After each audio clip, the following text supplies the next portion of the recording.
નમસ્કાર વિદ્યાર્થી મિત્રો, શ્રી એશિયન વિદ્યાલયના ઈ લર્નિંગ પ્રોગ્રામમાં ફરી આપ સૌ વિદ્યાર્થી મિત્રોનું હાર્દિક સ્વાગત છે. તો મિત્રો, લાસ્ટ લેક્ચરમાં આપણે યુનિટ 2ના પ્રશ્નો જોયા, 5 પેરેગ્રાફના આપણે પ્રશ્નો જોયા અને આશા છે કે એ પણ તમે વ્યવસ્થિત તૈયાર કરી નાખ્યા હશે. હવે આજે મિત્રો ત્યારબાદ આપણે નેક્સ્ટ પેરેગ્રાફ ઉપર જઈએ, પેરેગ્રાફ નંબર 6. પેરેગ્રાફ સ્ટાર્ટ થાય છે, સોનિયા કહે છે ઇનેમલ કોટિંગ, એને એક પ્રશ્ન આવે છે. ડૉક્ટર એને જણાવે છે કે જે જમ્સ હતા એ ઇનેમલ કોટિંગને ખાઈ જાય છે અને કેવિટી થઈ જાય છે. તો એ પૂછે છે કે ઇનેમલ કોટિંગ એ વળી શું છે. ત્યાંથી સ્ટાર્ટ થાય છે, ક્યાં સુધી છે? Cavity which no more exist, છેલ્લી લાઈન પેરેગ્રાફની આ છે ત્યાં સુધી. હવે એમાંથી પહેલો પ્રશ્ન આવે છે, વોટ ઇઝ ઇનેમલ? આ ઇનેમલ એ શું છે? એનિમલ નથી, ઇનેમલ છે. દાંતનું ઉપરલું પડે એની વાત થાય છે. તો પેરેગ્રાફમાંથી આપણને આન્સર મળે, the uppermost white layer of the teeth. Uppermost એટલે સૌથી ઉપરનું જે વ્હાઇટ લેયર, જે સફેદ પડ છે, તે દાંતનું સૌથી ઉપરનું સફેદ પડ છે તેને ઇનેમલ કહે છે. તો the uppermost white layer of the teeth is called enamel. એનો આન્સર થાય છે. તમને ઓલરેડી ખબર જ હશે કે 3 પડ આપણે દાંતના, પેલું ઇનેમલ, બીજું ડેન્ટિન અને ત્રીજું ડેન્ટલ પલ્પ. તો સૌથી ઉપરલા પડની અહીંયા મિત્રો વાત થાય છે. Second question is the what is dentin. બીજા પડની વાત થાય કે ડેન્ટિન શું છે. તો the second layer of the teeth, દાંતનું જે બીજું પડ છે, પેલું છે ઇનેમલ, બીજું છે dentin. Which is slightly yellowish, કે જે સેજ કેવું છે, યેલોવિશ, પીળાશ પડતું છે. પેલું પડ વ્હાઇટ છે, જે બીજું પડ છે સેજ પીળાશ પડતું છે, ઇઝ કોલ્ડ ડેન્ટિન. એને ડેન્ટિન કહે છે. બરાબર. તો પહેલા પડને શું કહે? ઇનેમલ કહે છે, બીજાને ડેન્ટિન કહે છે. તો ડેન્ટિન શું છે? The second layer of the teeth, દાંતનું બીજું પડ, which is slightly yellowish, is called dentin. જે સેજ પીળાશ પડતું છે એને ડેન્ટિન કહે છે. ત્રીજો પ્રશ્ન છે મિત્રો, વોટ ઇઝ ડેન્ટલ પલ્પ? આપણા દાંતનું જે ત્રીજું પડ છે એની વાત છે. એ ડેન્ટલ પલ્પ એ શું છે? તો શું છે? The innermost layer of the teeth. એનો answer. The innermost layer of the teeth, દાંતનું સૌથી નીચલું પડ છે એને ડેન્ટલ પલ્પ કહે છે. એનો આન્સર થાય. તો તમે દાંતોની રચના વિશે પણ જાણ્યા હશો અને એ દાંતના જે 3 પડ છે એના વિશેનો અહીંયા આપણને પ્રશ્ન છે એ પણ તમે જોયો. હવે પેરેગ્રાફ નંબર 7 સ્ટાર્ટ ક્યાંથી થાય છે? સોનિયા પૂછે છે મોલર, વોટ ઇઝ ધેટ? આવડી મોલર એ શું છે? હવે જ્યારે ડૉક્ટર સાહેબ એના દાંતના 3 પડ વિશે જણાવે છે કે તારા જે મોલરમાં જે દાગ હતો એ મેં દૂર કર્યો, તો હવે પાછો નવો પ્રશ્ન સોનિયાને થાય છે કે સાહેબ આ મોલર એ વળી શું? તો ત્યાંથી સ્ટાર્ટ કરીને ધ્યાર 32 નંબર ત્યાં સુધીનો આ પેરેગ્રાફમાંથી આપણે પ્રશ્નો મળે છે. પહેલો પ્રશ્ન છે, name the 2 types of teeth. આ જે 2 પ્રકારના દાંત છે એના નામ જણાવો. તો આપણને ખબર છે કે દૂધિયા દાંત અને કાયમી દાંત. તો the 2 types of teeth R, 2 પ્રકારના દાંત છે, પછી એના નામ લખવાના છે. એક ડેસિડસ ઓર મિલ્ક ટીથ. ડેસિડસ ઓર મિલ્ક ટીથ મીન્સ કે દૂધિયા દાંત જે આપણે કહીએ ને એ. એન્ડ પરમેનન્ટ ટીથ અને કાયમી દાંત. આ 2 પ્રકારના દાંતના પ્રકાર છે. હવે મિત્રો આપણે એના પછીના પ્રશ્નો જોઈએ. તમે પહેલાં આ લખી લેજો પ્રશ્નો, આ વિડીયોને આગળ જોતા પહેલાં, કારણ કે હું આ પ્રશ્નો કાઢીને અહીંયા બીજા પ્રશ્નો મેં લખી દીધેલો છે. તો તમે આ પ્રશ્નો લખી લો, પછી આપણે પેરેગ્રાફ 7ના બીજા પ્રશ્નથી જોઈએ.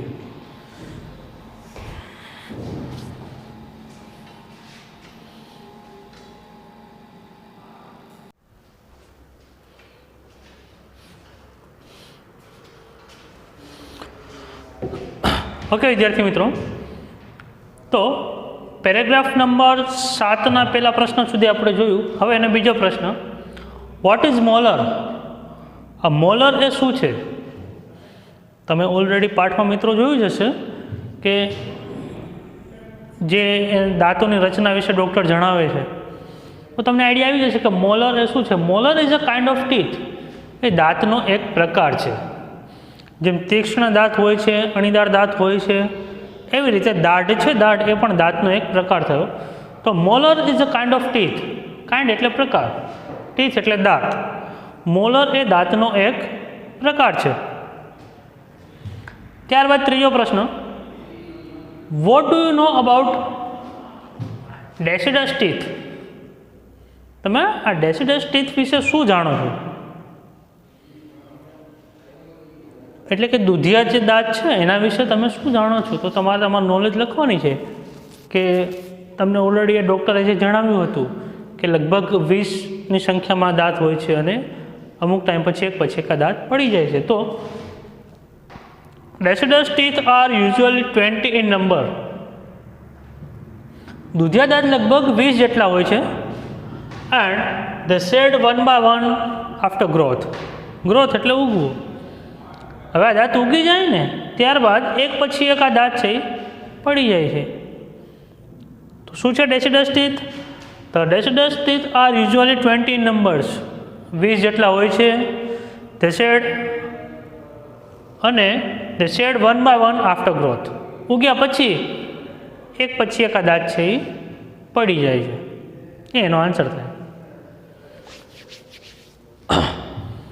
પ્રશ્ન નંબર 4 એમાં, how many permanent teeth do we usually have? આપણે કેટલા કાયમી દાંત હોય છે? જે લગભગ અત્યારે તમારે બધાને આવી ગયા હશે. ઓલરેડી ડૉક્ટર જણાવે છે કે 32 હોય છે. તો we usually have 32 permanent teeth. આપણે 32 જેટલા કાયમી દાંત હોય છે.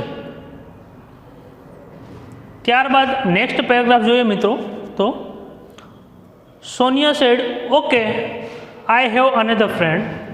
સારું, મારે બીજો એક મિત્ર છે. ત્યાંથી સ્ટાર્ટ કરીને ટીથ ઇન પ્રોપર અલાઇનમેન્ટ, દાંતને એક જ લાઇનમાં લાવે, ત્યાં સુધી પેરેગ્રાફ નંબર 8 છે.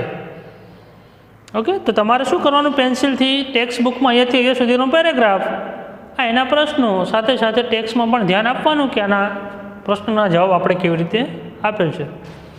તો એનો પહેલો પ્રશ્ન છે, વાય ડઝ ધારા ફીલ એમ્બેરેસ્ડ? ધારાને શરમ કેમ આવતી હતી? જેના અનઇવન ગ્રોથ ઓફ ટીથ હતા ને, જે ઉપર નીચેના દાંત ઉગેલા હતા. તો Dhara feels embarrassed because she has an uneven growth of teeth. ધારાને શરમ આવતી હતી કારણ કે એના દાંત છે એ ઉપર નીચે ઉગેલા હતા, આમ આડાઅવળા એના દાંત ઉગેલા હતા, માટે એને શરમ આવતી. તો ધારા feels embarrassed because she has an uneven growth of teeth. એનો આન્સર થાય. ત્યારબાદ મિત્રો પ્રશ્ન નંબર 2 છે, what is the solution two uneven growth of teeth? આ જે અનઇવન ગ્રોથ ઓફ ટીથ હોય ને, આડાવાળા જે દાંત ઉગેલ હોય, એનું સોલ્યુશન શું છે? એનો ઉકેલ શું છે? કે જે હવે આપણે આગળ વિડીયોમાં જોઈશું. તમે આટલા સુધીના મિત્રો પ્રશ્નો અને એના જવાબ લખી લો. બીજાના આન્સરથી આપણે પછી જોઈએ. તમે અત્યારે આ લખી લો પ્રશ્નો છે.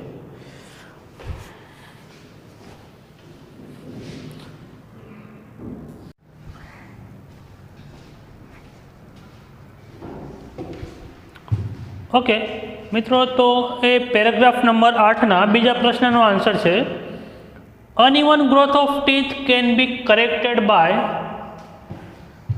Orthodontic treatment.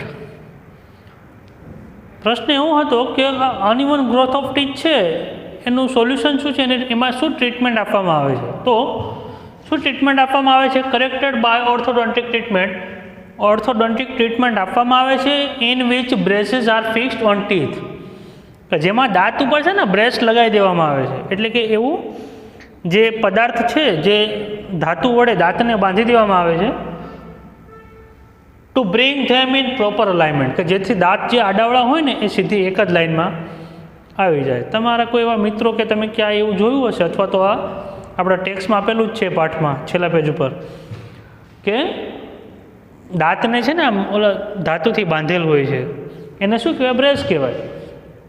તો એ ધાતુથી દાંતને બાંધી દેવામાં આવે છે કે જેથી આડાઅવળા જે દાંત હોય એ સીધી એક જ લાઇનમાં આવી જાય છે. એના પછીનો પ્રશ્ન છે વોટ ઇઝ ક્રાઉડિંગ. આજે ક્રાઉડિંગ એ શું છે?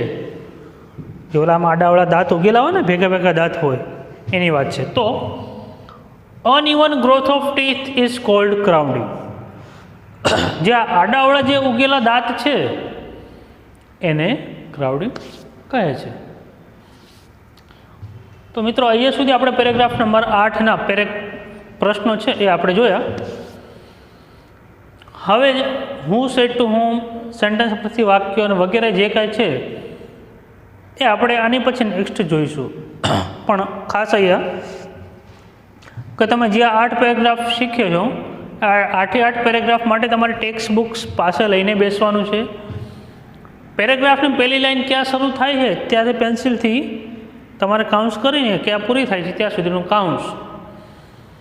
પહેલાં પ્રશ્ન લખવાનો છે, પછી એ પેરેગ્રાફમાંથી તમારે પ્રશ્નનો જવાબ જાતે શોધવાનો છે. સાચી રીત એવી રીતે છે કે જેથી તમે શીખી શકો. બાકી મેં જે એના આન્સર તો ઓલરેડી તમને લખાવ્યા જ છે. રફમાં તમારે પહેલાં પ્રશ્નના લખી લેવાના, પછી એના આન્સર સાદે આમ જાતે શોધવા પ્રયત્ન કરવાના, જાતે જ એના આન્સર તમારે લખવાના છે. પછી આ વિડીયો જોઈને આ વિડીયોમાં મેં એના આન્સર કેવી રીતે કર્યા છે તમારે જોવાનું કે જ્યાંથી કોઈ ગ્રામેટિકલ તમારી ભૂલ થતી હોય તો એ ભૂલ છે એ સુધરી જાય. અને આન્સર તો તમારે જે મેં આ લખાવ્યા એવી રીતે જ એના તૈયાર કરવાના છે. તમે જાતે કોઈ જો સાચી ગ્રામેટિકલ લાઇનથી લખ્યા હોય તો વાંધો નથી, કે કોઈ ભૂલ કરી હોય એના કરતાં બેટર છે કે આપણે જે લખ્યા છે એ તૈયાર કરીએ. ક્યાંથી ક્યાં સુધીનો પેરેગ્રાફ આ પ્રશ્ન છે, પ્રશ્નનો આન્સર એટલા પેરેગ્રાફમાંથી જ થતો હશે અને તમારે શોધીને એના આન્સર રફમાં લખવાના. પછી તમારે વિડીયોમાં જોવાના કે તમારા આન્સર મેચ થાય છે, હા તમે બરાબર લખ્યું છે, એનો અર્થ કે તમને પેરેગ્રાફમાંથી એના આન્સર શોધતા ફાવી ગયું છે. તો એવી રીતે એના આન્સર તમારે કરવાના છે.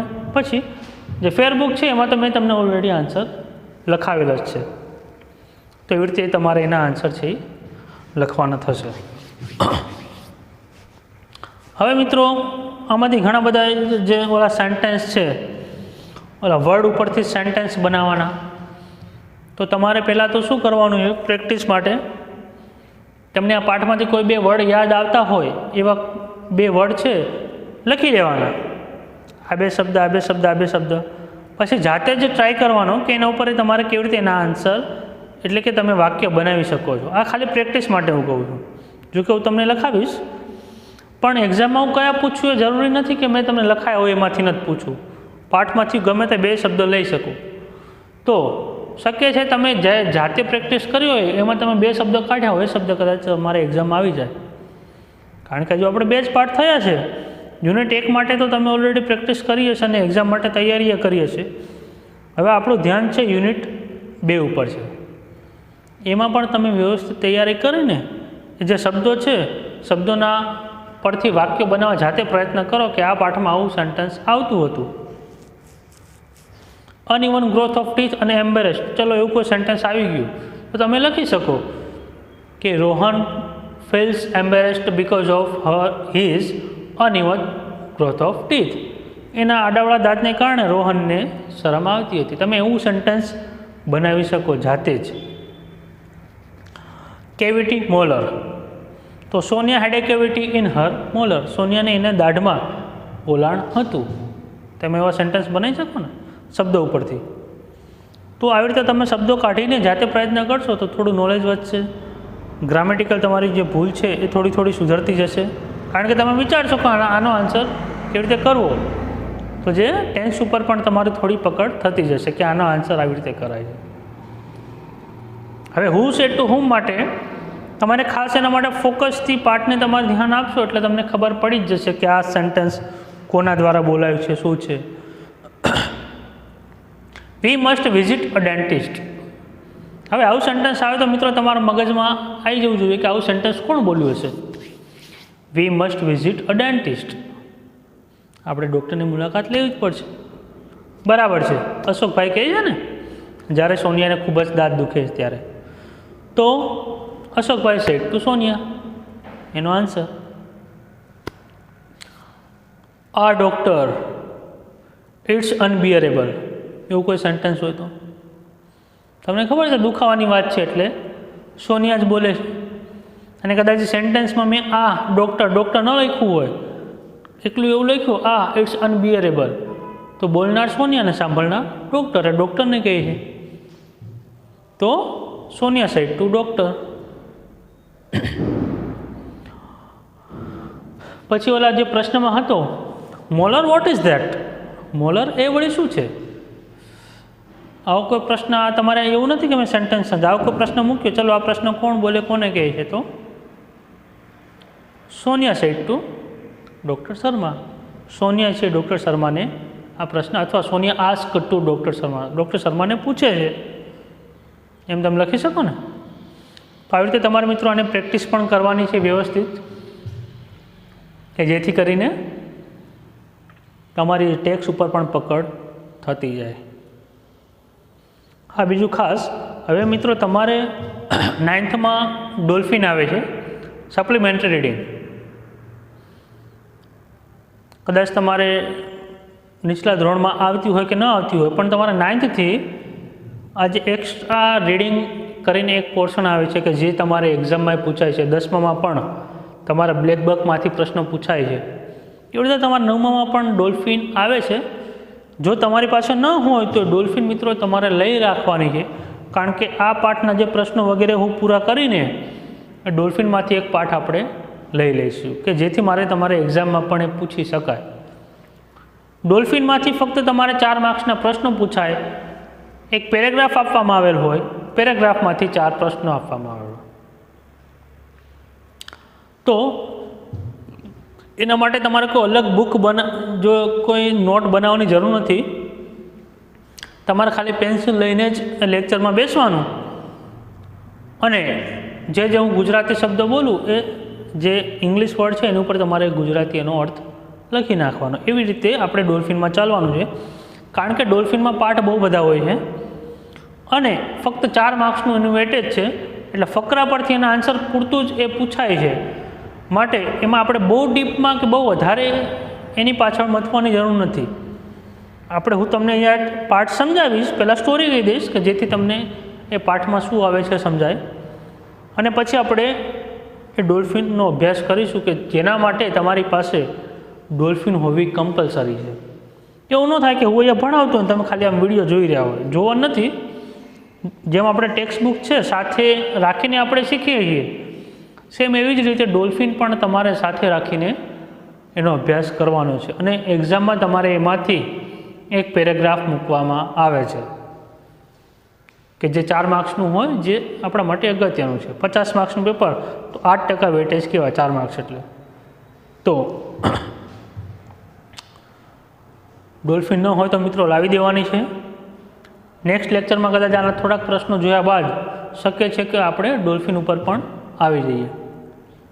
તો આ જે કંઈ પ્રશ્નો લખ્યા છે એનો મિત્રો વ્યવસ્થિત અભ્યાસ કરવાનો છે, અને પાઠમાંથી મેં તમને કહ્યું એમ તમારે શબ્દો ઉપરથી વાક્યો બનાવો, હુ સેડ ટુ હું, અને ખાસ તો બ્લેન્ક્સ માટે પણ પ્રેક્ટિસ કરવાની શક્ય હોય તો કે તમારે જાતે જ લાઇન્સ લખવાની છે, અને અંદરથી ખૂટતા શબ્દો છે એ પહેલાં કાઉન્સમાં લખી લેવાના, અને પછી તમારે એ પેરેગ્રાફમાં ટ્રાય કરવાની છે, પેરેગ્રાફ લખ્યા પછી કે કયો શબ્દ કઈ જગ્યાએ આવતો હતો.